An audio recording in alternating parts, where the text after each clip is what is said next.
Selamat pagi anak-anak sekalian.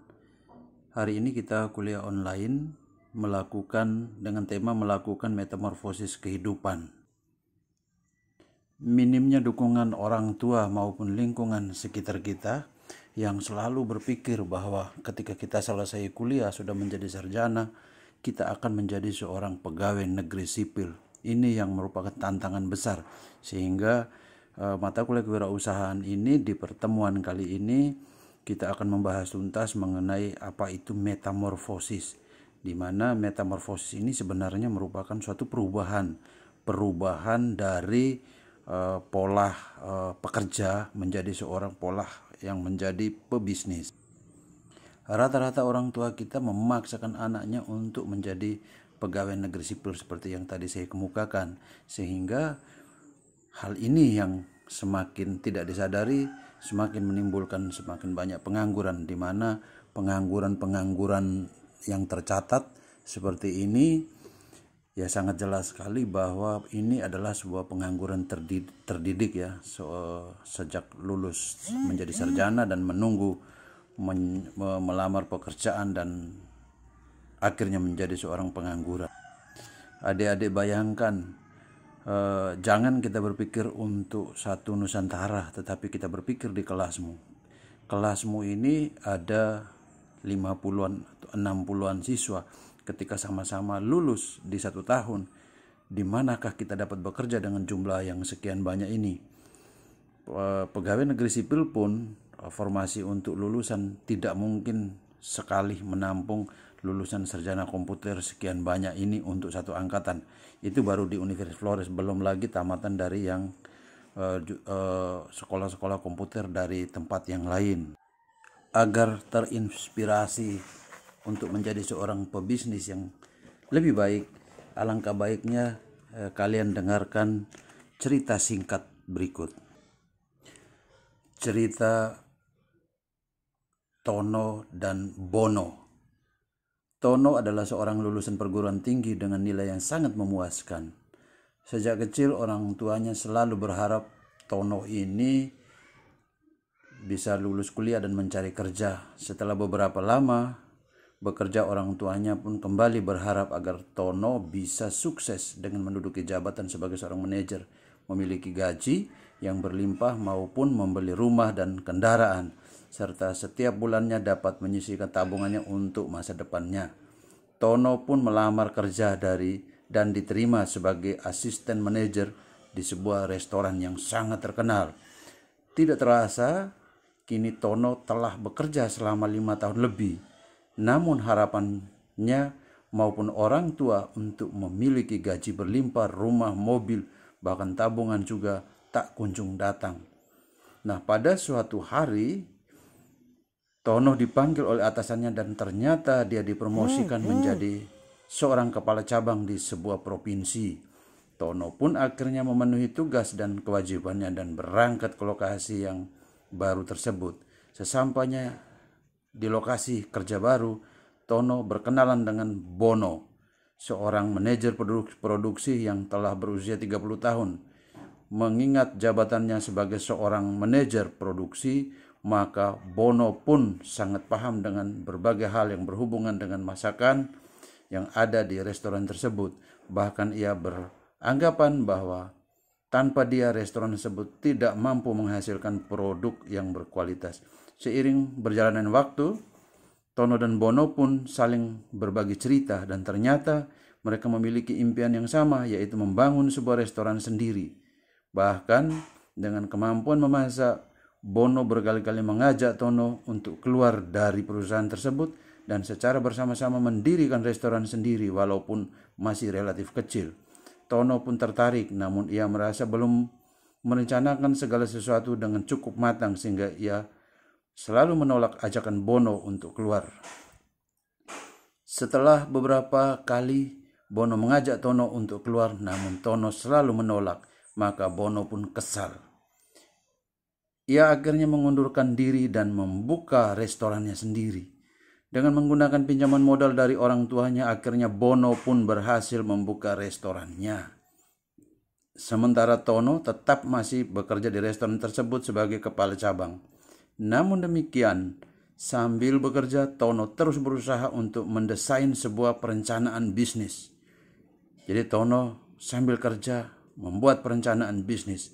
Mulai dari mempersiapkan menu yang akan dijual, mencari lokasi yang sesuai, membuat struktur organisasi yang kuat, mencari rekanan yang siap bekerja sama, merencanakan strategi pemasaran yang sesuai, mengumpulkan permodalan, dan lain sebagainya. Harapannya dengan membuka usaha sendiri, maka impian untuk memiliki rumah mobil serta tabungan berlimpah bisa terwujud. Setelah 2 tahun tidak ada kabar. Secara tidak sengaja Tono dan Bono bertemu di sebuah seminar tentang entrepreneurship. Mereka pun saling bercerita tentang kegiatan selama tidak bertemu.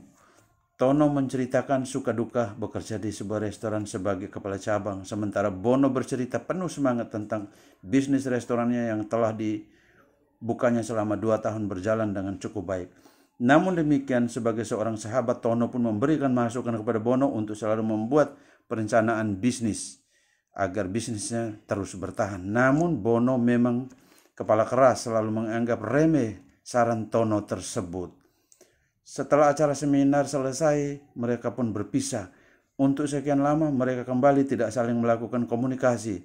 Hal ini karena dilatar belakangi perbedaan sifat dan karakter di antara mereka, sehingga mereka cenderung lebih suka menjaga jarak. Akhirnya setelah rencana disusun dengan sangat matang, Tono pun membuka usahanya.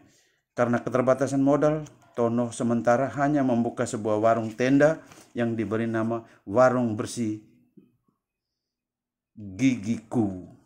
Walaupun sementara waktu masih sambil bekerja sebagai kepala cabang di restoran. Mengingat perencanaan yang matang, maka Tono pun tidak menemui kendala berarti dalam menjalankan usahanya, meskipun ia masih harus bekerja sebagai kepala cabang di restoran tersebut. Tono memanfaatkan orang-orang yang duduk dalam struktur organisasi warungnya dengan baik, sehingga warung tendanya berkembang menjadi 4 unit dalam 3 bulan.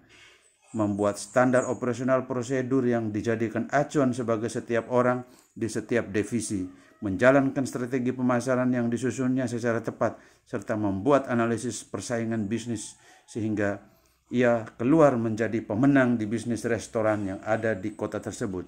Suatu hari Tono duduk di warung tendanya. Ia melihat seorang turun dari kendaraan umum dan memasuki warung tendanya untuk memesan makanan. Orang tersebut tidak lain adalah Bono. Maka dengan senang hati Tono pun menghampiri Bono dan menyapakan. Alangkah terkejutnya Bono ketika ia tahu bahwa warung tenda tempat ia makan saat ini adalah milik Tono. Bono pun menceritakan kisahnya selama 3 tahun. Dan di sini Bono menceritakan bahwa usahanya pun bangkrut dan hancur. Demikian cerita singkat antara Tono dan Bono. Jadi anak-anak, dua pertemanan antara Tono dan Bono dalam cerita singkat yang saya ceritakan tadi akan memberikan inspirasi kepada kita. Kita mau memilih siapa, memilih Tono atau memilih Bono. Kalau kita memilih Tono, mari kita lanjutkan ke materi-materi yang akan kita pelajari seterusnya. Permasalahan yang selalu dihadapi dalam mempelajari mata kuliah kewirausahaan yakni apakah kita bisa menciptakan mahasiswa yang wirausahawan. Ini yang kadang-kadang sulit dimengerti dan sulit dilakukan oleh seorang mahasiswa maupun seorang dosen, karena mahasiswa selalu beranggapan bahwa akan menjadi seorang sarjana itu yang paling penting. Nah, tidak diukur. Kewirausahaan ini tidak diukur dengan bagaimana kita mendapatkan nilai A. Belum tentu seorang yang memiliki nilai A akan berhasil menciptakan atau menjadi seorang entrepreneur atau technopreneurship yang berhasil. Keberhasilan ini selalu kita ukur dengan sejauh mana tingkat keberhasilan masih dalam memulai usahanya. Jadi rajin-rajinlah kita bagaimana memulai usaha. Semester kemarin kita sudah dengan membuat proposal, dengan membuat kegiatan-kegiatan yang mengarah kepada usaha mandiri. Apa saja keuntungan menjadi seorang wirausaha? Nah, anak-anak, menjadi wirausahawan tidak diperlukan syarat khusus, ya. tidak diperlukan indeks prestasi, tidak harus memiliki banyak uang. Ini yang penting, karena kadang-kadang kita salah persepsi dengan menyatakan bahwa saya tidak punya modal untuk mendirikan sebuah usaha. Ini salah, pemikiran yang salah ya. Karena konsep yang harus dibangun lebih dulu seperti cerita Tono tadi. Kemudian keuntungan menjadi wirausaha ini adalah yang kedua akan meningkatkan harga diri. Nah, kalau sudah menjadi seorang entrepreneur atau technopreneurship, nah ini kemana-mana kantong kencang dan ya harga diri kita pun akan meningkat karena pasti akan memiliki banyak uang. Kemudian yang ketiga adalah memiliki pendapatan yang tidak terbatas. Jadi kalau seorang pegawai atau seorang pekerja atau kita mendapat gaji dari tempat lain, itu kita memiliki penghasilan atau pendapatan yang sangat terbatas. Sedangkan kalau menjadi wirausaha, pendapatan kita tidak terbatas. Kadang-kadang naik jauh sekali, bisa-bisa dalam dompet kita akan berisi jutaan rupiah atau puluhan jutaan rupiah yang kita akan bawa kemana-mana. Kemudian yang keempat, memperoleh kepuasan tersendiri, memiliki banyak ide dalam menjalankan usaha. Jadi sebenarnya wirausaha ini adalah ya puas ya, ada kepuasan tersendiri di mana kita tidak diatur oleh orang. Ini yang penting nih ya. Jadi kalau kerja dengan orang, kita harus mengikuti aturan orang, datang pagi, pulang jam berapa, itu semuanya dihitung. Sedangkan kalau kita menjadi seorang wirausaha, entrepreneur maupun technopreneur, semuanya kita dapat mengatur diri kita sendiri. Mau tidur, mau bangun, mau makan, kapan saja kita akan lakukan, semuanya terserah diri sendiri.